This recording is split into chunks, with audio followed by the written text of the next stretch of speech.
네, 하나님의 오늘 우리에게 주신 말씀은 로마서 9장 14절에서 24절까지의 말씀입니다. 로마서 9장 14절에서 24절까지의 말씀을 제가 한 절, 여러분이 한 절 교독하도록 하겠습니다. 그런데 우리가 무슨 말을 하리요? 하나님께 불의가 있느냐? 그럴 수 없느니라. 모세에게 이르시되 내가 궁일이 여길 자를 궁일이 여기고 불쌍히 여길 자를 불쌍히 여기리라 하셨으니, 그런즉 원하는 자로 말미암음도 아니요 다른 막질 하는 자로 말미암음도 아니요 오직 궁일이 여기시는 하나님으로 말미암음이니라. 오늘 바로에게 이르시되 내가 이 일을 위하여 너를 세웠으니 곧 너로 말미암아 내 능력을 보이고 내 이름이 온 땅에 전파되게 하려 하니라 하셨으니, 그런즉 하나님께서 하고자 하시는 자를 긍휼히 여기시고 하고자 하시는 자를 완악하게 하시느니라. 혹 내가 내게 말하기를 그러면 하나님이 어찌하여 허물하시느냐? 누가 그 뜻을 대적하느냐 하리니, 이 사람아 내가 누구이기에 감히 하나님께 반문하느냐? 지음을 받은 물건이 지은 자에게 어찌 나를 이같이 만들었느냐 말하겠느냐? 통의 장이가 진흙 한 덩어리, 하나는 기 있을 그릇을, 하나는 천이 있을 그릇을 만들 고난이 없느냐?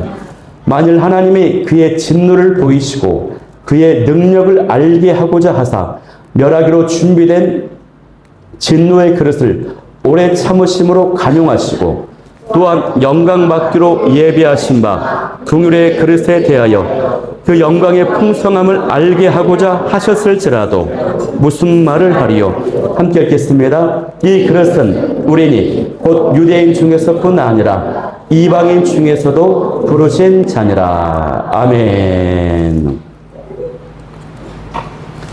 네, 하나님의 절대 주권, 나를 선택하심이라는 제목으로 오늘 말씀을 나누고자 합니다. 그 전에 유머를 하나 하고 시작하겠습니다. 한 남자가 바다에서 스쿠버 다이빙을 즐기고 있었어요. 바다 밑에 이제 10m쯤 되는 곳에 있는데, 아니 어떤 여자가 수영복만 입고요, 아무 장비도 하지 않은 채 밑으로 내려오는 것입니다. 남자는 수십, 20m 되는 곳으로 더 깊이 내려갔지만 여자가요, 자기를 또 따라서 내려오는 것이에요. 남자는 속으로 생각합니다. 와, 정말 대단하다. 대단한 여자다. 장비도 없이 어떻게. 이 여자가 30m 깊이 들어갑니다. 바닥까지 내려갔어요. 그런데 여자는 장비도 없이 그 30m까지 따라 내려오는 것이에요. 남자는 놀랐어요. 그래가지고 다이버들이 물속에서 의사소통하는 데 사용하는 방수 칠판이 있거든요. 손목이 차는 방수 칠판에다가 글을 적었습니다. 정말 대단하시군요. 어떻게 장비도 없이 이렇게 깊이 내려올 수 있죠? 그랬더니 그 여자가 칠판을 거칠게 빼앗더니 이렇게 적습니다. 난 지금 물에 빠진 거야, 이 멍청아, 살려줘. 네. 난 엄청 재밌었어요. 네. 네. 자, 오늘은요, 이제 로마서 9장 말씀입니다. 로마서가 이제 16장으로 구성이 되어 있는데, 이제 9장으로 왔기 때문에 조금 어려운 그 로마서 이제 중반을 넘었습니다. 조금 어렵지만 잘 인도함 받고 있는 줄 믿습니다. 이제까지 살펴본 1장과 8장까지의 그 내용은요, 모두가 죄인인데 믿음으로 구원받는다라고 하는 이신칭의의 그 사도 바울 신학의 핵심이 담겨져 있었어요. 그리고 8장에는 생명의 성령의 법, 그리고 절대 끊을 수 없는 하나님의 사랑, 이것에 대한 내용이 들어있었죠. 그래서 8장이 너무 중요했습니다. 그리고 이제 8장이 지나서 이제 9장을 봐야 돼요. 그러니까 사람들은 이 9장부터요, 로마서 9장부터를 상대적으로 무시하는 경향이 있어요. 그러나 9장에서 11장까지는 하나님의 그 언약이 어떻게 성취되고 인류를 향한 그 구원 계획이 어떻게 이루어지는지가 잘 나타나 있습니다. 그래서 이 내용은 어떤 역할을 해주냐면 1장과 8장까지 나타난 그 복음, 그 바울의 그 신학, 그 교리를 결론 지으면서 완성해주는 역할을 하면서 이제 12장부터 16장에 나타나는 그리스도인의 삶, 생활, 실천과 관련된 그 내용으로 바톤을 연결해주는, 바톤을 건네주는 그 연결 역할을 하는 것이 9장에서 11장의 내용이에요.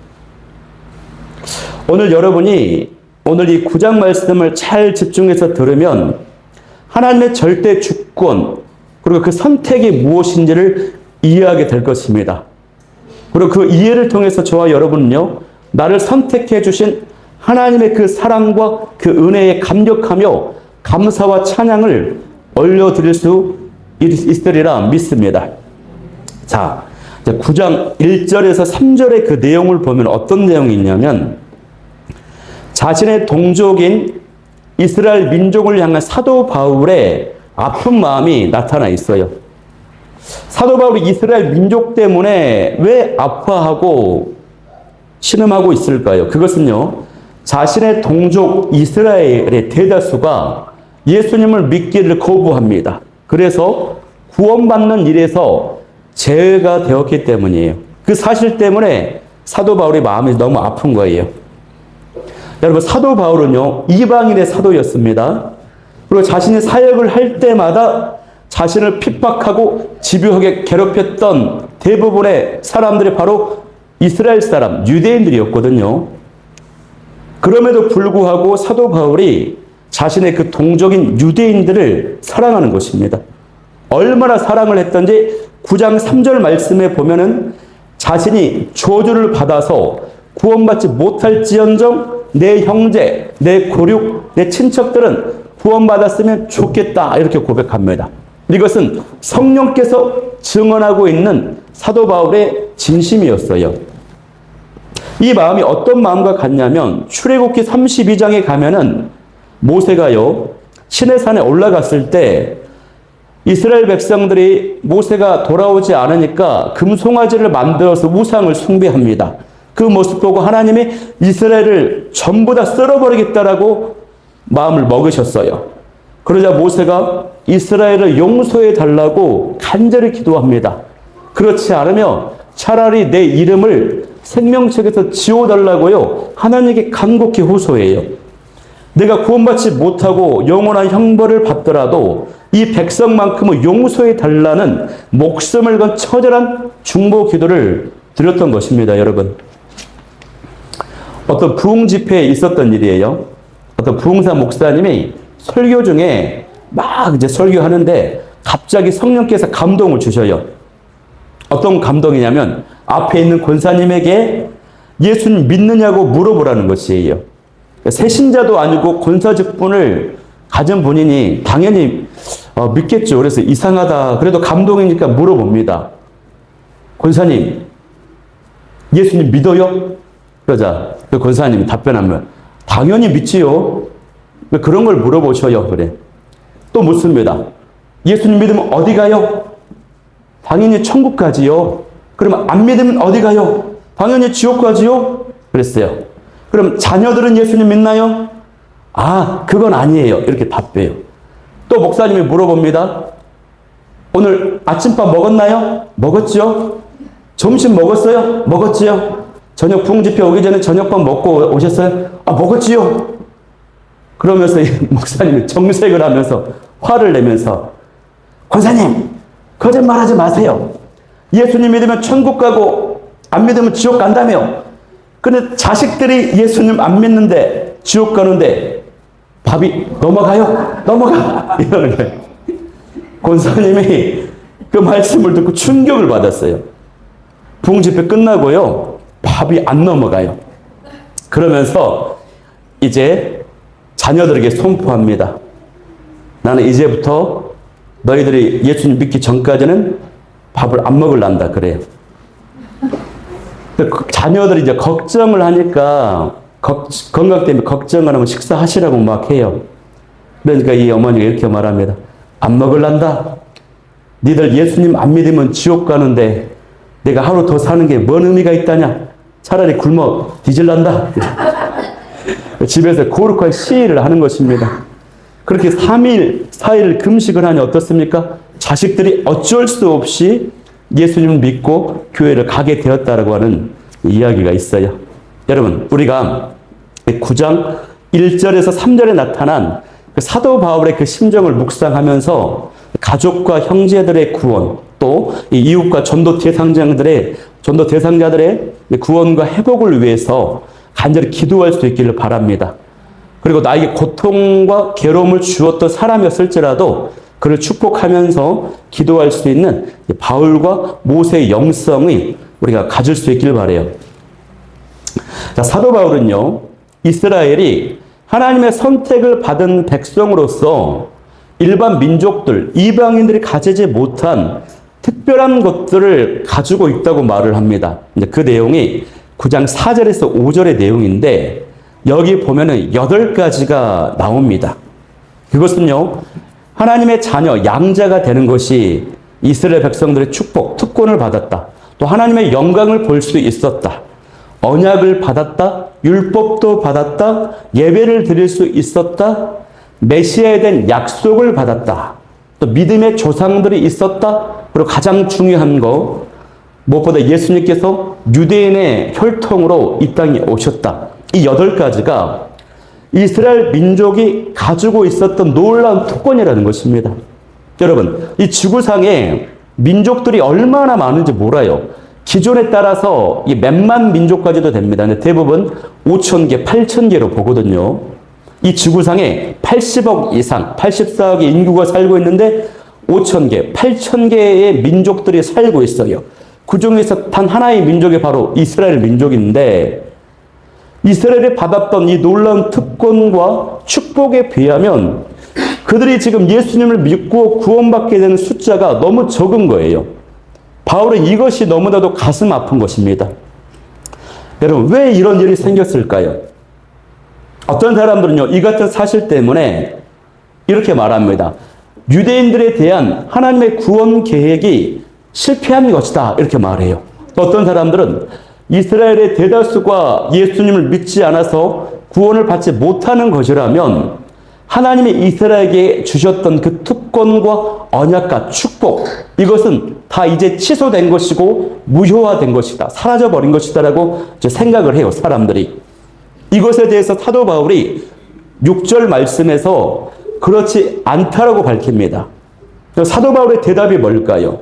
사도 바울의 대답은요, 유대인으로 태어난 이스라엘 사람이라고 해서 모두가 다 참 이스라엘 사람이 아니라는 것이에요. 아브라함의 후손이라고 해서 그 중에는 이삭처럼 약속의 자녀가 있는 반면에 이스마엘처럼 언약에서 제외된 자녀도 있다는 것입니다. 하나님의 참된 영적 백성이 있기도 하고 언약에서 제외된 육적 백성이 있어요.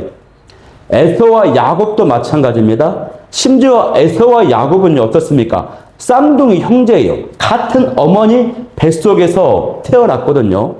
그런데 에서는 약속의 자녀가 아니었어요. 바울은 이 사례를 통해서 중요한 3가지를 말합니다. 첫 번째는요, 이스라엘 백성들 중에서도 선택받은 백성이 있고 받지 못한 백성이 있다는 것입니다.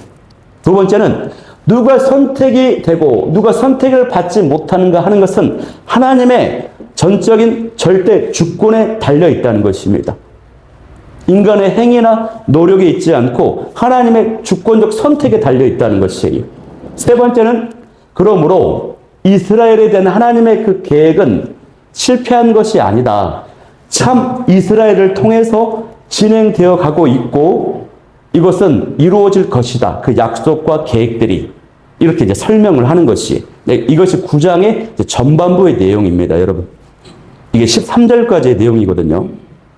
여러분, 이 전반부에서 가장 중요한 것은 뭐냐면 하나님께서 어떤 사람은 구원하시기로 선택을 하시고 어떤 사람은 선택을 하지 않으셨다는 것입니다.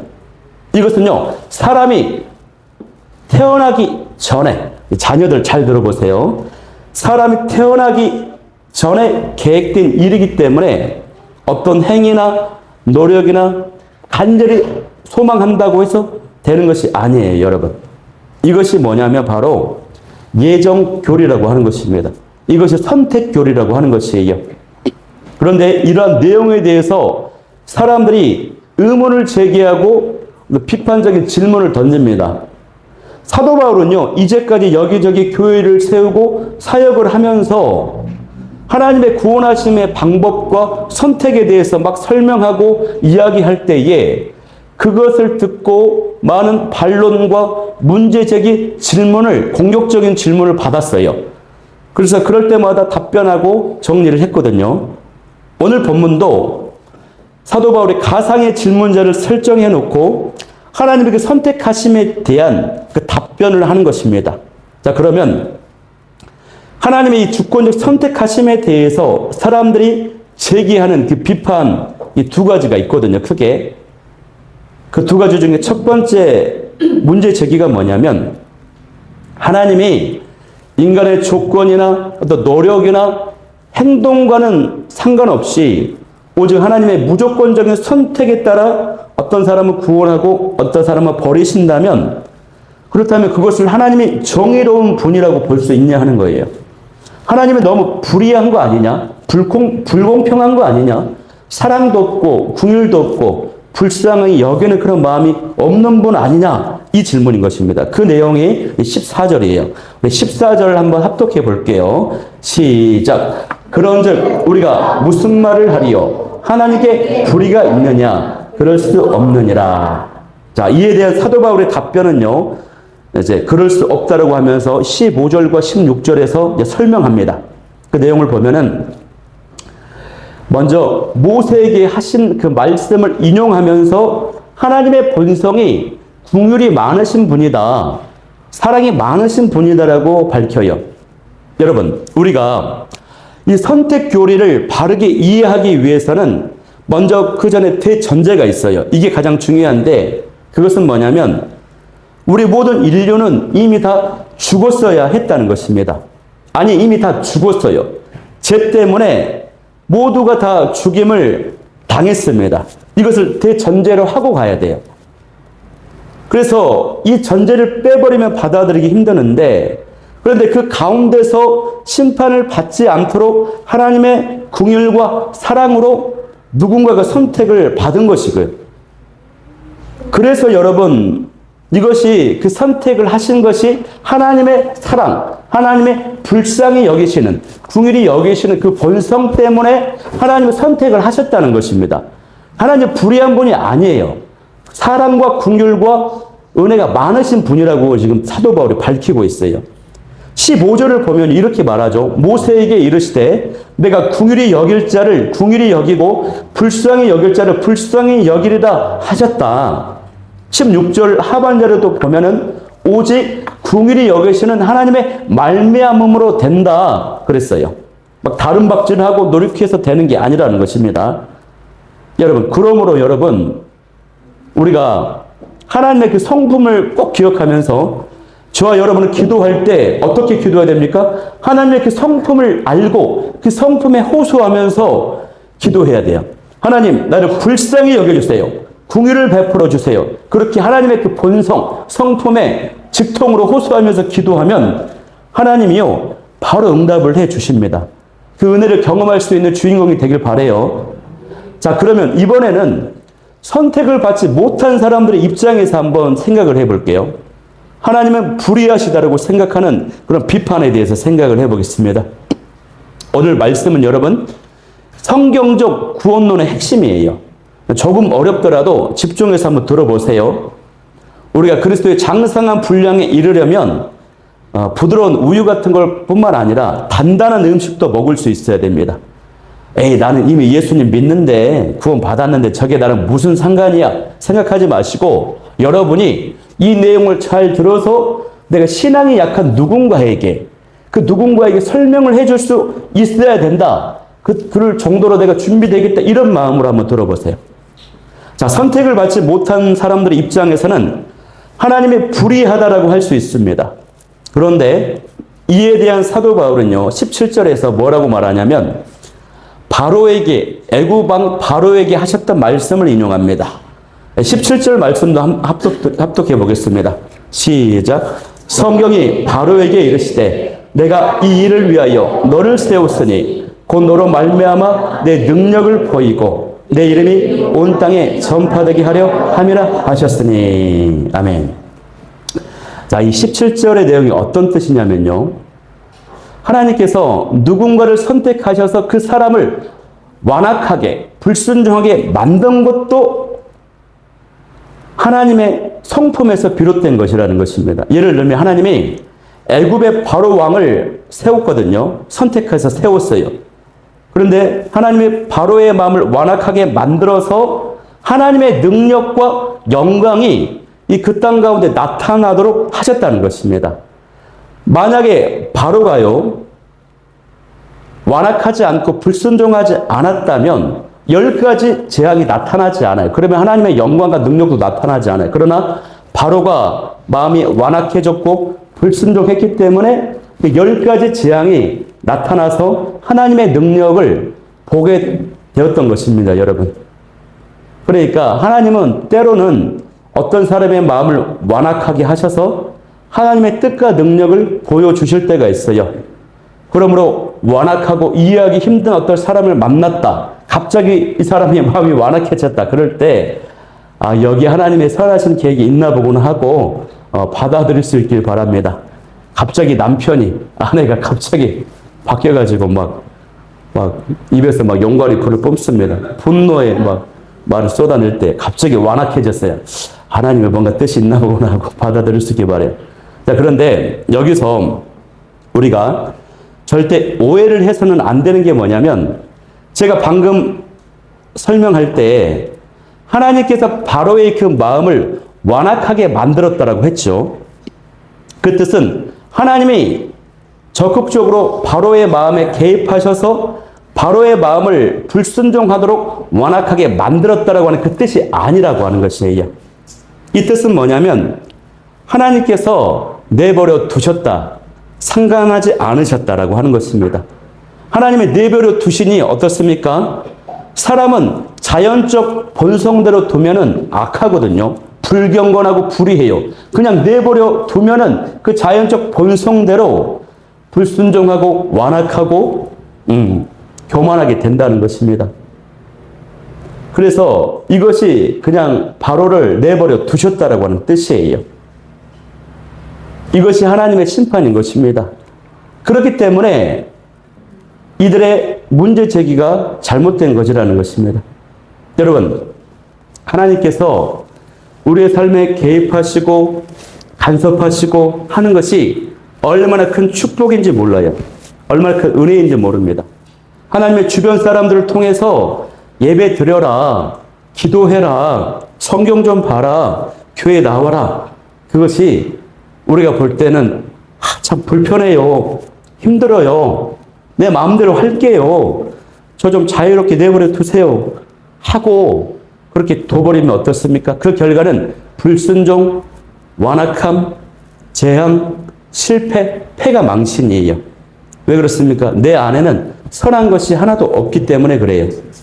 그러므로 우리는 항상 하나님에게 간섭하심을 구하고 도우심을 구하고 하나님의 입장에서 볼 때, 야, 정말 너는 나를 한순간도 놔두지를 않는구나, 정말 지독하구나 느끼실 정도로 좋은 의미에서 하나님을 괴롭힐 수 있는 저와 여러분이 되길 바랍니다. 그러면 하나님의 정말로 기뻐하십니다. 축복을 주신다는 것입니다. 여러분, 하나님께서는요, 아담의 후손으로 태어난 모든 사람들이 죄인이기 때문에 한 사람도 구원을 하지 않으셔도 하나님은 공의로우신 분이세요. 구원받지 못한 죄인들은 그 하나님께 불의하다라고 어떤 항변도 할 수가 없는 것입니다. 1950년 6.25 전쟁 때요, 이 국군과 유엔군이 북진에서 압록강 근처까지 진격을 했습니다. 그런데 그때 이 중공군이 인해 전술로 대규모로 참전을 하는 바람에 갑자기 전세가 역전되어서 후퇴를 해야 되는 상황이에요. 급하게 이제 미군이 철수를 하게 되었습니다. 이때 흥남 부두에서 철수를 하려고 계획을 했어요. 이제 수십만 명의 피난민들도 흥남 부둣가에 몰려와서 자신들도 구조해달라고 그래요. 그런데 당시에 미군의 계획은 이들을 피난시킨 계획이 아예 없었어요. 군수 물자와 군인들을 태워가지고 철수하는 게 그들의 원래 계획이었어요. 그런데 이때 선장이 대담한 결정을 내립니다. 배 안에 모든 군수 물자와 차량과 화물 장비들요 바닷가에 다 버려버려요. 배를 비웁니다. 그래가지고 피난민들을 태워서 철수하기로 합니다. 이때 이 10만 명이 구조가 돼요. 10만 명이. 그러나 아직 부둣가에 남은 수많은 사람들이 아직 배에 타지 못한 사람들이 남아 있어요. 그렇다고 이 바닷가에 부둣가에 남은 사람들이 미군의 배를 향해서 미군을 향해서 불의하다고 나쁘다고 말할 수 있을까요, 여러분? 없는 것이에요, 여러분. 그러나 배에 탑승해서 구조된 사람들은요, 어떻습니까? 눈물을 흘리면서 감격하는 것이에요. 그 부둣가를 바라보면서 피난을 가면서 내가 이 바에 탑승했다. 내가 선택을 받았다. 그 사실에 감격하며 눈물을 흘리는 것입니다, 여러분. 여러분, 죄악과 심판의 삶 속에서 하나님의 절대 주권으로 저와 여러분이 선택을 받고 구원을 받았으니 이것이 너무나도 감사한 일이라고 하는 것입니다. 그런데 여기서 사람들이 두 번째 문제 제기를 합니다. 그 내용은 19절이거든요. 그러면 19절이 어떤 또 질문을 하는지 볼게요. 19절도 한번 합독해야 됩니다. 시작. 혹 내가 내게 말하기를 그러면 하나님이 어찌하여 허물하시느냐? 누가 그 뜻을 대적하느냐 하리니. 자, 이 말은요. 불신자가 구원을 받지 못한 것이 하나님의 주권적 심판에 따른 것이라면 하나님이 불신자를 심판하는 것이 어떻게 공의롭다고 할 수 있냐? 다시 말하면 어떻게 불신자에게 책임을 물을 수 있겠냐 하는 것입니다. 어떻게 책임을 묻고 지옥에 던질 수 있냐 이 질문이거든요. 이에 대해서 사도 바울이 20절 말씀에서요. 이사야 말씀을 인용하면서 대답을 해줍니다. 그 내용은 이 사람아 내가 누구이기에 감히 하나님께 반문하느냐? 지음을 받은 물건이 지인자에게 어찌 나를 이같이 만들었느냐라고 말하겠느냐? 이렇게 말해요. 그렇게 대묻습니다. 그러면서 바울이 토기장의 비유를 합니다. 토기장의 비유를 하면서 창조주의 그 주권을 설명합니다. 토기장이는요, 진흙을 가지고요, 용도에 따라서 천한 그릇도 만들 수 있고, 귀한 그릇도 자유롭게 만들 수 있어요. 심지어는 어떤 그릇을 만들어 놓고, 금그릇을 만들어 놓고, 이 금그릇을요, 요강처럼도 쓸 수 있어요. 누가 뭐라 할 수 없어요. 그냥 만든 사람 마음입니다, 여러분. 속된 말로 엿장수 마음대로예요. 여러분, 하나님께서 자신의 그 목적을 위해서 구원을 받지 못하는 진노의 그릇, 예를 들면 이스마엘이나 어떻습니까? 에서, 바로왕, 믿지 않는 유대인과 이방인들을 만드셨듯이 은혜의 그릇으로 또 이삭과 야곱, 모세, 유대인들을 믿는 유대인들과 이방인들을 만들 수 있어요. 우리는요, 만들어진 사람이기 때문에 따지면 불평합니다. 그러나 극단적인 예를 들어서요, 하나님이 사람을 다 창조하고 만들어 놓은 다음에요, 다시 다 멸하시고 버림을 당하게 하셔도 우리는 할 말이 없어요. 어떤 토기장이가요, 흙으로 토기를 빚습니다. 가서 사람들이 구경합니다. 와, 잘 만들었다. 그런데 만드는 족족 망치를 가지고 깨트려버려요. 잘 만들어진 것도 빛깔이 아주 예쁘게 영롱하게 빛나는 토기도 망치로 막 깨트려버려요. 그걸 보는 사람이 의아해서 묻습니다. 아니, 왜 이렇게 예쁘게 잘 만든 토기를 깨뜨립니까? 그러자 이 토기장이가 이렇게 말하는 것입니다. 아, 모르셨어요? 저는 이 토기를 만들었다 깨려고 만드는 거예요. 망치로 깨뜨릴 때 그 통쾌함, 그 짜릿함, 그 소리, 그 갈라지는 파편 얼마나 좋은지 몰라요. 그래서 쓰려고 만드는 것이 아니고요, 나 깨뜨리려고 만드는 건데요. 이러니까 기가 막힌 거예요. 이게 조금 극단적인 예화입니다. 극단적인 예화. 설사 하나님이 그렇게 우리를 하신다고 해도 우리가 할 말이 없다는 것입니다, 여러분. 오늘 여러분, 우리는 말씀 들으면서 내가 하나님의 절대 주권을 얼마만큼 인정하고 있는가를 한번 돌아보세요. 여러분, 창조주 하나님의 이런 주권적 선택에 대해서 인간은 피조물로서 자신의 위치를 받아들여야 돼요.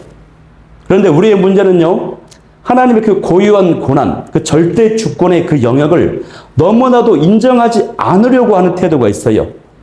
전도를 하다 보면 많은 사람들이 그렇습니다. 얼마나 정의롭고 의로운지 몰라요. 하나님의 절대 주권 자체에 인정이 없어요. 그러나 이렇게 말합니다. 하나님이 살아계시면 왜 세상이 이렇게 악하고 불공평하냐 말합니다. 애초부터 죄를 짓지 않게 만들면 되지 지하기라고 하는 악한 것들을 만들지 말았어야지 이렇게 말해요. 믿으라고만 하지 말고 좀 짠하고 나타나 보세요. 그럼 정말 믿지요. 이렇게 말합니다. 이런 모든 것들은요, 그럴듯해 보입니다. 그러나 악의적이고 공격적인 질문이에요. 왜 그렇습니까? 그 마음속에 뭐가 빠졌냐면 하나님을 하나님으로 인정하지 않고 있기 때문에 나오는 것이에요.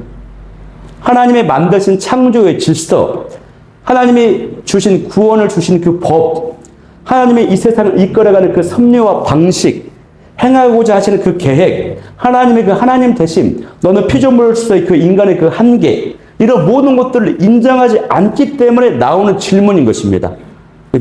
공격적인 문제적인 것입니다. 여러분, 하나님의 주권을 인정하는 것이 회복될 수 있기를 소망합니다. 하나님의 이 주권을 인정하는 태도는요, 구원의 영역뿐만 아니라 우리 삶의 모든 영역에서도 마찬가지입니다. 내가 원하지 않는 일, 혹은 도저히 이해할 수 없는 일들이 벌어졌을 때 하나님께 원망하고 따지며 가르치려 할 수 있어요. 어떻게 하나님 그럴 수 있습니까? 어떤 권사님, 어떤 장로님의 아내분 권사님은 어떤 교회 집사님의 자녀가 대학교 합격하고 본인의 자녀는 대학교를 떨어졌어요. 그러자마자 하나님께 새벽에 기도하는데 카랑카랑한 목소리로 하나님께 막 질타를 하면서 하나님 이럴 수는 없습니다. 어떻게 그럴 수 있습니까? 이럴 수는 없습니다. 하나님께 막 하나님은 혼을 내더라고요. 막 자기 자녀 대학 떨어졌다고. 여러분, 하나님의 절대 주권을 우리가 인정하면요, 우리가 이해하지 못하고 받아들이지 못하는 일이 없습니다. 여러분, 어떤 권사님이 유방암에 걸리셨는데 그것뿐만 아니라 폐암에 또 걸리셨어요. 전이 됐죠. 갑상선암, 췌장 쪽에 또 문제가, 종합병원의 상태에 있어요. 그렇게 투병 생활을 하는데 어느 날 자녀가 교통사고로 사망을 합니다. 신앙이 좋은 권사님이세요. 이거 어떻게 말로 설명이 됩니까, 여러분? 어떻게 이런 일이 있을 수 있습니까? 여러분, 오늘날 지구상에 자연재해로 수만 명의 사람들이 죽어나갑니다. 전쟁으로도 죽어나가요. 그 어린아이들이, 우크라이나, 러시아 전쟁 보세요. 그 무고한 어린아이들이 죽어나가요. 기근으로 죽어나요. 굶어 죽어요. 이해할 수 없습니다. 핍박받던 초대교회 성도들은 또 어떻습니까? 그들이 할 말이 없었을까요? 또 북한에서 태어난 인민들은 어떻습니까? 그들은 뭐라고 말해요? 태어난 죄밖에 없다는 것입니다. 그런데 엄청난 고난을 겪어요.